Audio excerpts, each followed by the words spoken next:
जिस तरह बाबर भाई मैं बता रहा था कि बड़ा मुश्किल होता है जब प्रोग्राम में इस तरह की कोई ख़बर हमें बतानी होती है, बात नहीं की जाती। लेकिन कर्नल साहब, अब बात यह है कि हुकूमत के लिए बड़े मसाइल हैं, चूँकि बड़े चैलेंजेस हैं, सेनेट इलेक्शन सर पे है। सिर्फ पंजाब में ही जनाब 70 MPs जो हैं वो नाराज़ हैं बुज़दार साहब की वजह से, और PTI पूछ नहीं रही इस वजह से। तो इमरान खान साहब क्या करें? वो नौशहरा वाला मसला था, वो वहाँ हंगामी दौरे पर खैबर पख्तूनख्वा गए, अपने लोगों को मनाएं, या ये अवाम की फ़िक्र करें? क्या करें? देखिए, आपने जिस तरह एक इंतहाई दर्दनाक कहानी बताई, और पंजाब में पाकिस्तान के दीगर हिस्सों में इस तरह के वाक़यात होते हैं, और अलमिया है रियासत मदीना के दावेदारों के लिए कि भूख से बिलखते बच्चे और उनकी वो जो करबनाक सूरत हाल है उसको देखते हुए माँ ने अपने जो बच्चों को किस तरीके से उनके साथ जंदोनाक जो वाक़या किया। तो पहले भी इस तरह के वाक़यात होते हैं, और अल्टीमेटली गुर्बत भी एक बहुत बड़ा एक अलमिया है। और जब बात हम करते हैं, दावे करते हैं बहुत बड़े बड़े, चलें पहले हुक्मरान तो थे इस तरह के दावे नहीं करते थे, लेकिन इमरान खान साहब जब मिसालें देते हैं, खलीफा हज़रत उमर फ़ारूक की दरिया फ़रात के जी किनारे कुत्ता भी मर जाए तो उसके भी उन्होंने जवाब दे कुरान से। तो मामला ये है कि जब आप उनकी पैरवी करने के दावेदारी करते हैं या उनके नक्शे कदम पर चलने की कोशिश करते हैं, तो फिर इस तरह के वाक़यात आपकी हुकूमत के लिए बहुत बड़े सवालिया निशान है। अब आपने बात किया उसामा साहब के 70 लोग पंजाब में जी नाराज हैं, 70 लोग नाराज हो गए, और वोट कैसे लें उनसे? उसके लिए जनाब बड़ी कमेटीज़ बन गई हैं। सरदार उस्मान बुज़दार साहब से, काफ लीग के जो लोग हैं उनसे मुलाकातें हुई हैं, फिर उसके बाद जो उम्मीदवार हैं उनसे मुलाकातें हो रही हैं, और नाराज़ अरकान को मनाने के लिए जिस तरह जहांगीर तरीन साहब जो है उनको टास्क दिया गया है, उसके साथ साथ खुरम लगारी साहब जो है उनको दावा किया जा रहा है कि उनको भी मना लिया गया है, और इसी तरीके से मुख्तलिफ टास्क ग्रुप बना दिए गए हैं, और उनको ये टास्क दिया गया है कि आप निशानदेही करेंगे कि कौन कौन से लोग जो है हमें वोट देंगे। और उसमें बुज़दार साहब ने ये कहा है कि काफ लीग और PTI के जो गुजरा है आपस में हमआहंगी पैदा करें। जी, पंजाब के हवाले से अगर बात की जाए तो सेनेट के इंतखाबात के लिए 4 जो नशिस्तें हैं उसको PTI चाहती है कि कम से कम 4 नशिस्तें तो हर सूरत अगर हासिल की जाए, अगर नहीं की जाएगी ज़ाहिर बात है कि वो एक नाकामी कंसीडर होगी, उसके मुतरादिफ होगी। 46 अरकान जो हैं अगर वोट देंगे तो पंजाब के हवाले से, क्योंकि हर सूबे की जो असम्बली है उसके हिसाब से तादाद होती है, तो पंजाब में चूँकि ज़्यादा अरकान असम्बली है, बड़ा सूबा है आबादी के लिहाज से, तो यहाँ पे 46 जो वोटों से एक सेंटर मुंतखब होगा। 4 यहाँ पे उम्मीदवार हैं, जिस तरह सैफुल्लाह नियाज़ी हैं, एजाज चौधरी हैं, ओन बास हैं, और मुस्लिम लीग काफ के उम्मीदवार हैं कामिल अली आगा जी। फिर उसके बाद टेक्नोक्रेट और मखसूस नशिस्तों के हवाले से जो डॉक्टर जरका तैमूर हैं वो भी इसमें है, और बैरिस्टर सैयद अली जफ़र वो भी इसमें जो वो तो समझे हो गए।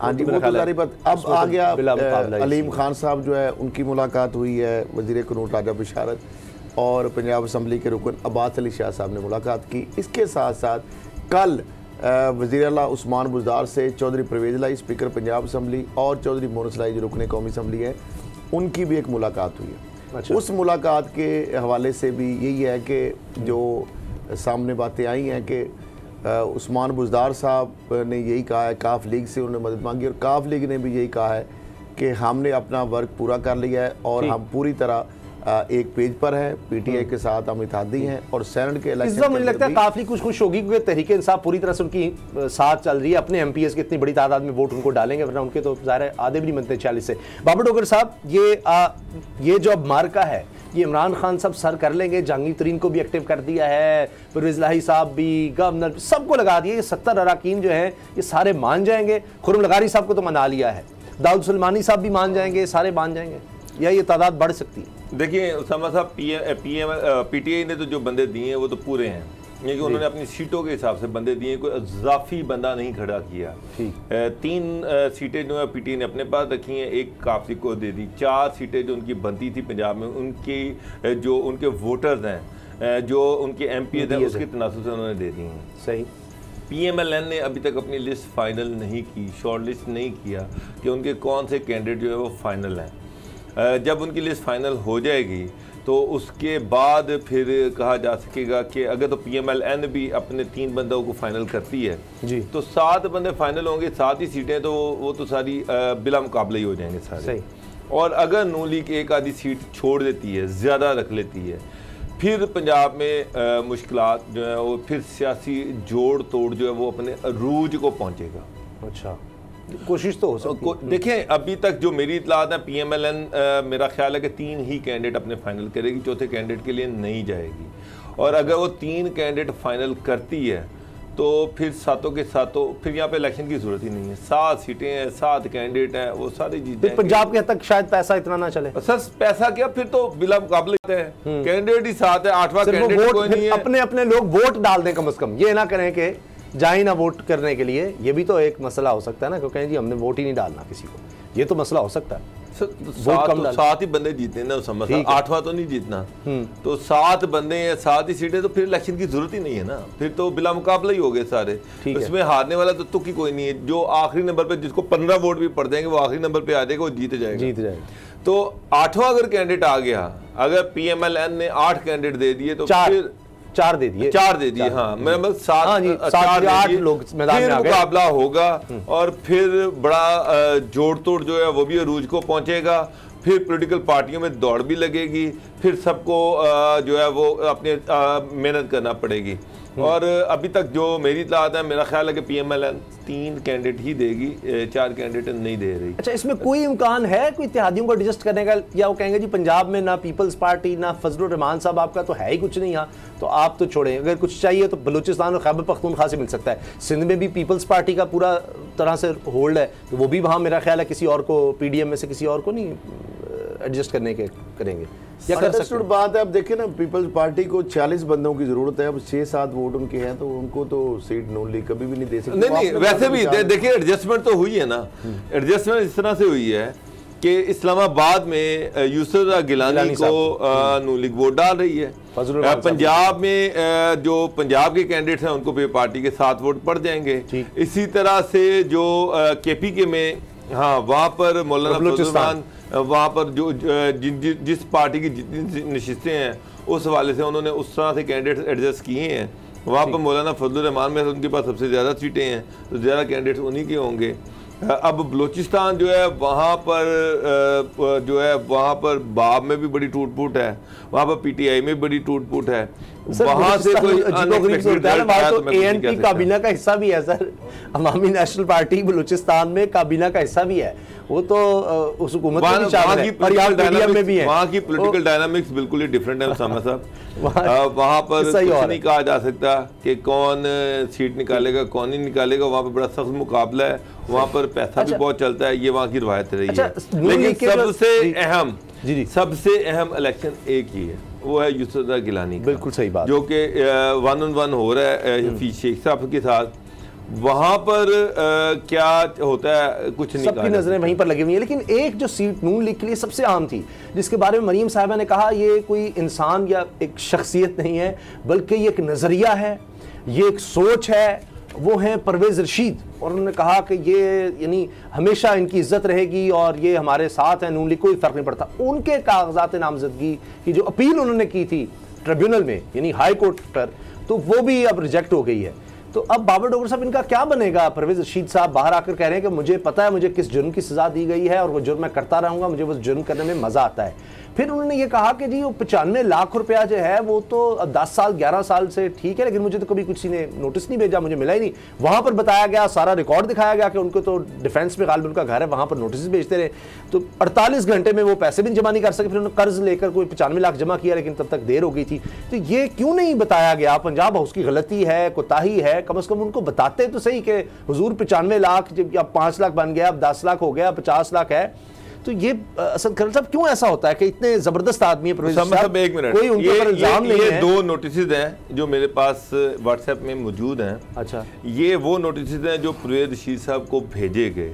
मिस्टर परवेज़ रशीद सेनेटर, अब उसमें pending room rent bill of Punjab house Islamabad, वो room number D5, period of stay है 24/8/2014 से 21/9/2016 तक, नंबर ऑफ डेज हैं 759, रेट जो है वो 3500 रुपया पर डे है। अमाउंट बनती है 26,56,500।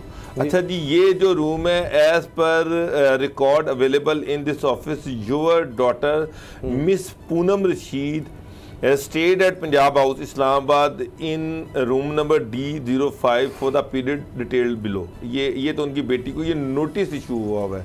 अब और ये नोटिस का जो है उसके साथ नंबर भी लिखा हुआ है, सारा कुछ लिखा है, सारी डिटेल दी। लेकिन वो तो कहेंगे ना मुझे पता ही नहीं था ना, मुझे तो नोटिस मिला ही नहीं। ये नोटिस 14/10/2019 का है, 14/10/2019 का, और ये दूसरा नोटिस है, ये सेकंड नोटिस है। अब उसका अब एक और आ जाए। Mister Parvez Rashid senator, as per record available in this office a room rent amounting ₹69,37,200 69,37,200 रुपया payable on account of your stay in room number D2 at Islamabad at Punjab house Islamabad during this period detail below.